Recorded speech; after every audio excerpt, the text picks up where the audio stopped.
very compact, wall mounted, total of 6 outlets, wall plugged, 3-prong side and 3-tap. As you can see, 3 outlets which are on the right are for constant power usage, so you can connect like router, modem or lamps. On the left there is KCD12 rocker switch, which is rated 10 amp, and it turns on and off power to the left 3 outlets, so you can connect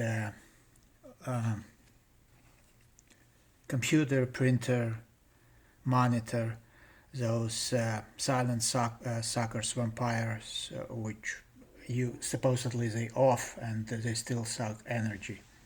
So this is very useful. This device, since it's compact, it's very useful to protecting from fire. So that's how it looks. Another one, an example.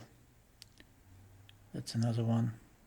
And so in this case, the right size 3 blocks will be disconnected.